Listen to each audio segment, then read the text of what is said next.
నమస్కారం. శివశంకర శాస్త్రీయం కార్యక్రమానికి స్వాగతం. మనకి నిత్యం దైనందిన జీవితంలో మనకు కలిగే సందేహాలను నివృత్తి చేయడానికి ఈరోజు గురుగారు మనతో పాటు స్టూడియోలో ఉన్నారు. వారిని అడిగి తెలుసుకుందాం. నమస్కారం గురుగారు. గురుగారు, వాస్తు ప్రకారంగా ఇంట్లో పూజ గది ఎలా ఏర్పాటు చేసుకోవాలి? వందే గురుపద ద్వంద్వం అవాంగ్మానస గోచరం రక్త శుక్ల ప్రభా మిశ్రమ తర్కీయం త్రైపురం మహా. పూజ గదిలో ఏ రకంగా ఏర్పాట్లు ఉండాలి అని అడిగారు. మంచి ప్రశ్న అడిగారమ్మా మీరు. విషయం ఏమిటంటే, పూజ గదిలో ఉండే అలమరలన్నిటికీ తలుపులు ఉండాలి.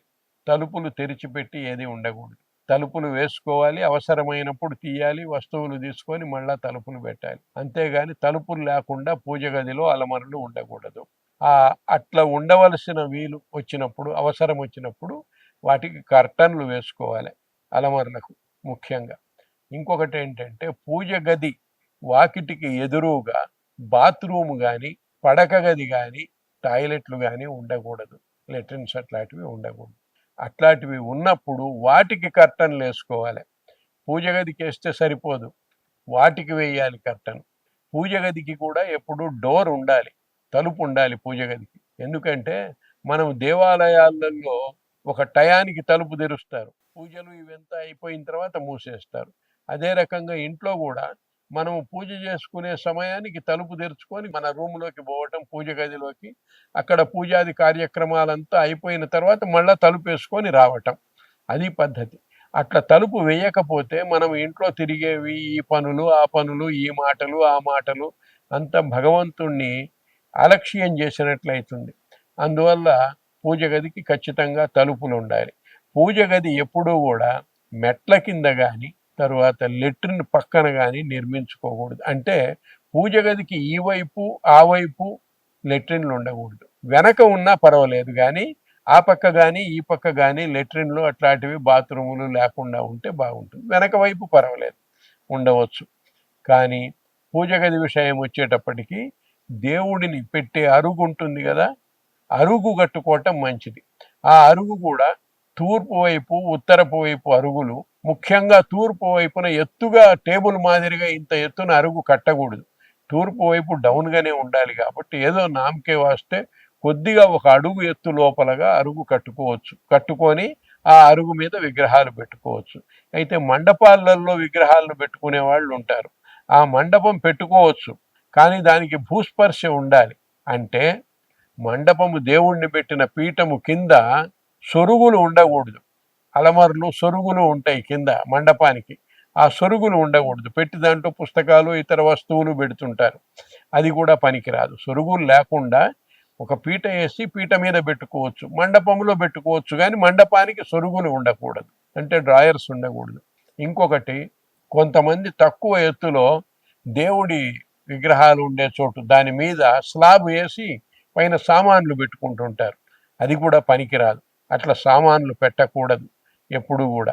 అయితే విధి లేక ఒక్కొక్కసారి దేవుడి గదికి ఎదురుగా బాత్రూములు ఇట్లాంటివి వచ్చినప్పుడు, తప్పనిసరి వచ్చినప్పుడు, ఆ మధ్యలో మన ఫెంగ్షుయి ప్రకారము 6 నాళాలు ఉండే, అంటే 6 గొట్టాలు ఉండే గంటలు కట్టుకోవటం మంచిదని చెప్తారు.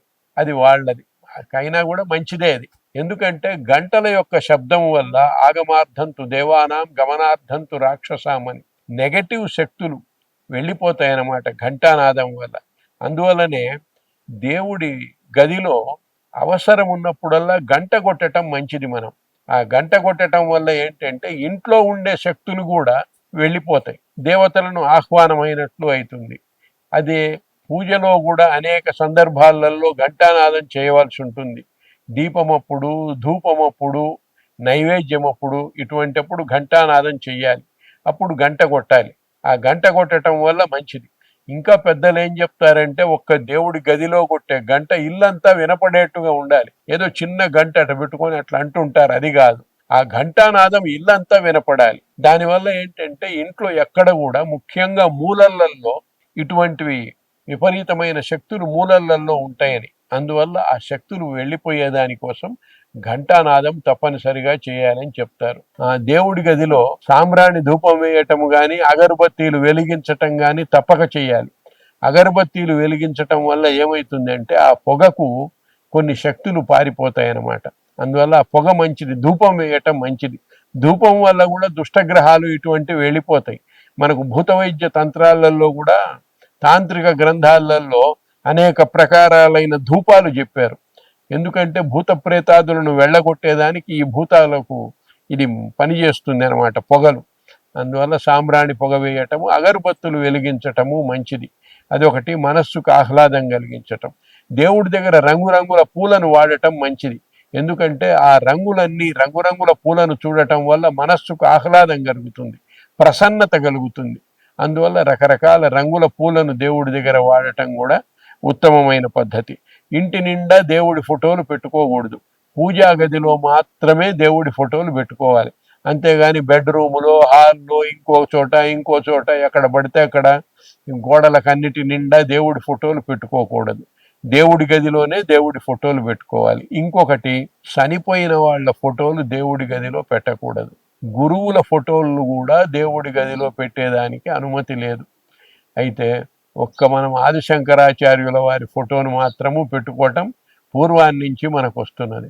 అట్లనే మన పీఠాధిపతులు ఎవరైనా ఉంటే వాళ్ళ ఫోటోలు పెట్టుకోవచ్చు. కానీ ఇంకా మిగతా తన స్వగురు ఫోటోలను కూడా పెట్టుకోవటం పూర్వాన్నించి లేదు. అయితే ఈ రోజులలో అత్తామామలు గతించి ఉంటే వాళ్ళ ఫోటోలు కూడా పెట్టుకుంటున్నారు. నేను చూశాను కొందరి ఇళ్లల్లో. ఏమంటే మా అత్తగారండి, మా మామగారండి వీరని చూపించారు. వాళ్ళు ఉంటే లేరండి ఇప్పుడు అన్నారు, దేవుడి దగ్గర పెట్టారు. అవి పనికిరాదు. అట్లాంటి ఫోటో, గతించిన వాళ్ళ ఫోటోలు దేవుడి దగ్గర పెట్టడం పనికిరాదు. ఒక శంకరాచార్యుల వారి ఫోటో పూర్వం పెద్దవాళ్ళందరి ఇళ్లల్లో కూడా దేవుడి గదిలో ఒక ఫోటో ఉండేది. కాబట్టి అవి పెట్టుకోవచ్చు. అంతేగాని ఇతరత్ర వేరే ఫోటోలు పెట్టుకోవటం పనికిరాదు. దేవుడి గదిలో కూడా మొనదేలిన వస్తువులు, కత్తులు, చాకులు, కత్తెరలు ఇట్లాంటివి పెట్టకూడదు. ఒకవేళ చిన్న కత్తెర ఏదన్నా పెట్టుకోవాల్సి వస్తే ఎక్కడనో అలమరలో పెట్టుకోవాలి, మళ్ళీ తలుపు వేసుకోవాలి. అంతేగాని చాకులు, గీకులు, కత్తులు ఇట్లాంటివన్నీ దేవుడి దగ్గర పెట్టకూడదు. ఎందుకంటే అవన్నీ శూలాల మాదిరిగా పనిచేసి మనల్ని బాధిస్తాయి.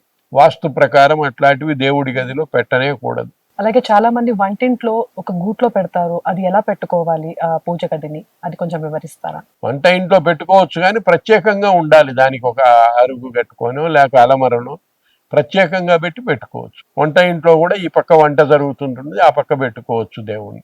అది కూడా తప్పులేదు. ఎన్నో ఇళ్ళు అట్లా ఉన్నాయి. దేవుడి గది నిర్మాణం ఇందాక చెప్పినట్లుగా లెట్రిన్ల పక్కల పనికిరాదు, మెట్ల కింద పనికిరాదు, నీళ్ల ట్యాంకుల కింద కట్టకూడదు. ఇది ఒకటి గమనించాలి. దేవుడి గది ఎప్పుడు ఈశాన్యంలోనే ఉండాలా, లేకపోతే ఇంకెక్కడైనా పెట్టుకోవచ్చా? అయితే దేవుడి గది ఈశాన్యపు తట్టే ఉండాలా అన్నది ఒక ప్రశ్న. దేవుడి గది ఈశాన్యపు తట్టు ఉండటము మంచిదే. కానీ ఎక్కువ వాస్తుశాస్త్ర గ్రంథాలను పరిశీలించినట్లయితే దేవుడి గది ఈశాన్యపు తట్టే ఉండాలన్న నియమం ఏమీ లేదు. కర్నూలు జిల్లాలో ఈ ప్రాంతం అంతా పరమటిల్లు అంటారు. పరమటి వైపు గదిలో ఉంటుంది దేవుడి గది. కాబట్టి వాయవ్యపు వైపున దేవుడి గది ఉండటం కూడా ప్రశస్తమైందే కానీ తప్పు కాదు. పెట్టుకోవచ్చు. ఈశాన్యం వీలు కాకపోతే అట్లా పెట్టుకోవచ్చు. అయితే ఈశాన్యము గురించి ప్రత్యేక శ్రద్ధ తీసుకోవాలి. వాస్తుశాస్త్రం ప్రకారము ఈశాన్యం ఒక ప్రత్యేకమైన ప్రతిపత్తి గల స్థానం. ఈశాన్యపు తట్టు గోడకు ఉండే గోడ ఉంటుంది కదా, 18 అంగుళాల మందము గోడ ఉంటుంది.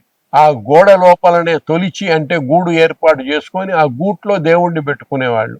అప్పుడు ఆ ఈశాన్యం భాగము ముందుకు వచ్చేది కాదు, అలమర్ల మాదిరిగా లోపలికే ఉండేది. ఆ రకంగా పెట్టుకోవచ్చు. ఇప్పుడైతే గోడ మందాలు అంత ఉండటం లేదు, కాబట్టి బయటికే పెట్టుకోవాలి. బయటికి పెట్టినప్పుడు ఈశాన్యపు వైపు ఈ దేవతా స్థానం అయినప్పటికీ ఎత్తు అవుతుంది అది. అందువల్ల గూళ్ళు పెట్టుకోవటం ప్రశస్తమే. ఎప్పుడు కూడా అట్లా పెట్టుకోవచ్చు, తప్పు లేదది.